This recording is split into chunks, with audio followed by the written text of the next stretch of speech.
बच्चों हम पढ़ रहे हैं आओ करें और सीखे, जो कि कक्षा 6 से 8 के लिए हिंदी की वर्कबुक है और इसमें सारा व्याकरण का बेसिक दे रखा। और अब हम पढ़ रहे हैं अनुच्छेद। ठीक है, अनुच्छेद और उसके आधार पे प्रश्नों के उत्तर देना, जो कि अभ्यास 344 है और आपकी बुक के पेज नंबर 293 पर है। पेज नंबर 293 पर है। और इसी तरह के और वीडियो देखने के लिए चैनल को सब्सक्राइब कीजिए। तो हम चलो शुरू करते हैं। मैं तो आपसे भेड़ाघाट की बात करना चाहता था ना। हाँ, अब भेड़ाघाट की ही बात करें। यूं तो नर्मदा अमरकंटक से निकली और मैं ग्वारी घाट तथा तिलवाड़ा देख चुका था। ये दोनों जबलपुर से बहुत निकट पड़ते हैं, किंतु भेड़ाघाट नहीं देखा था। कहते हैं 800 मील बहने वाली नर्मदा अमरकंटक से 154 मील ही चल पाई थी कि भेड़ाघाट आ गया। मुर्की एक स्थान का नाम है।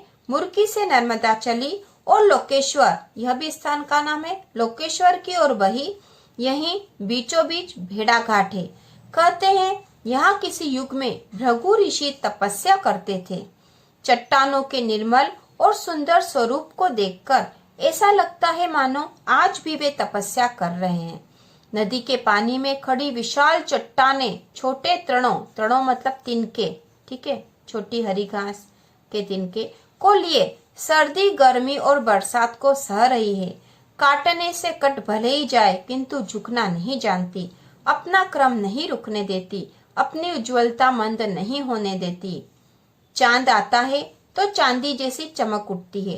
तो यहाँ पर यह एक अनुच्छेद दे रखा है और इसके आधार पर हमें नीचे प्रश्नों के उत्तर देने हैं। तो इस तरह के जो क्वेश्चन है न केवल एग्जाम में आते हैं, बल्कि प्रतियोगी परीक्षाओं में भी अधिकतर इस तरह के प्रश्न आते हैं, जहाँ एक अनुच्छेद दिया होता है और उसके आधार पर हमें प्रश्नों के उत्तर देने होते हैं। तो यदि हम इनका अभ्यास करेंगे तो हम वो सारे जो प्रश्न होंगे उन्हें अच्छे से कर पाएंगे।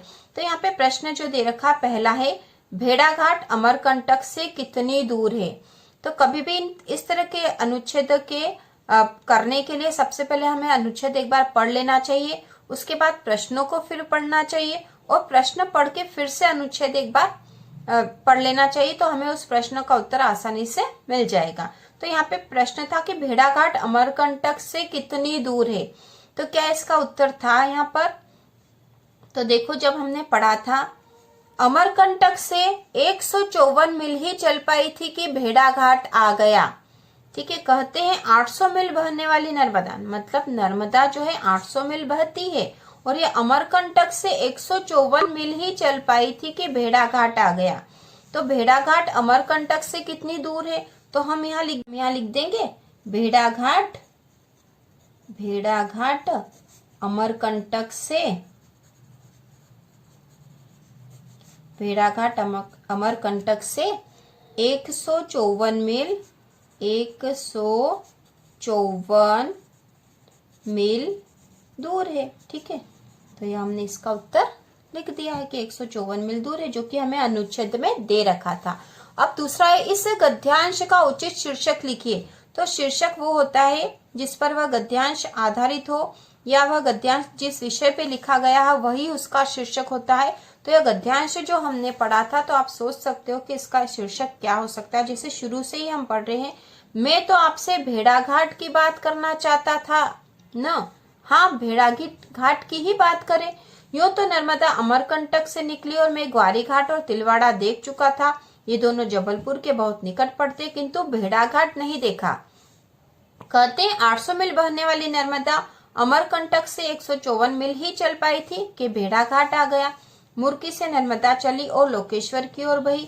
यही बीचों बीच भेड़ाघाट है। तो आप देख रहे हो बच्चों कि यहाँ पे जो है भेड़ाघाट की ही बात की गई है। पूरा जो गद्यांश है भेड़ाघाट पर ही के विषय पर ही आधारित है। तो इस गद्यांश का उचित शीर्षक लिखेंगे हम भेड़ाघाट। क्या लिखेंगे? भेड़ाघाट। ठीक है, फिर अगला है नदी अपना क्रम नहीं रुकने देती, अपनी उज्ज्वलता मंद नहीं होने देती। इससे क्या आशय है? तो ये आशय हमें अपने मन से लिखना पड़ेगा। ठीक है, और यहाँ जो दे रखा था गद्यांश में, वो देखो यहाँ से देखते हैं, नदी के पानी में खड़ी विशाल चट्टानें छोटे तृणों को लिए सर्दी, गर्मी और बरसात को सह रही है। काटने से कट भले ही जाए किंतु झुकना नहीं जानती। अपना क्रम नहीं रुकने देती, अपनी उज्ज्वलता मंद नहीं होने देती। चांद आता है तो चांदी जैसी चमक उठती है। तो नदी अपना क्रम नहीं रुकने देती, अपनी उज्ज्वलता मंद नहीं होने देती। इससे क्या आशय है? तो हम लिखेंगे, इसको हमें अपने मन से समझ के लिखना पड़ेगा कि इससे आशय है कि क्योंकि नदी अपना क्रम नहीं रुकने देती, मतलब नदी हमेशा बहती रहती है। ठीक है, बहती रहती है। ठीक है, बहती रहती है। वह गतिशील है। ठीक है, गतिशील रहती है, हमेशा गतिशील है। अपनी उज्ज्वलता मंद नहीं होते, गतिशील है। जिससे उज्ज्वलता मतलब जिससे उसका पानी हमेशा साफ रहता है, जिससे उसका पानी हमेशा साफ रहता है। ठीक है, क्योंकि यदि रुक जाएगी तो पानी खराब हो जाएगा, जिससे उसका पानी हमेशा साफ रहता है। इस प्रकार का हम उत्तर यहाँ लिख सकते हैं। आप अपने मन से और कुछ नए शब्द भी जोड़कर आप लिख सकते हो। अब अगला है, यदि आपके गांव के आसपास से जो नदी निकलती है उसका चित्र बनाओ। तो यहाँ पे जो भी नदी आपके आसपास हो आपको उसका चित्र बनाना है। आप खुद बना लोगे कि यह हमारे आसपास की नदी है, उसका नाम भी लिख सकते हो। ठीक है, और यदि उसके आसपास पेड़ पौधे हों तो वो भी लगा सकते हो। ठीक है।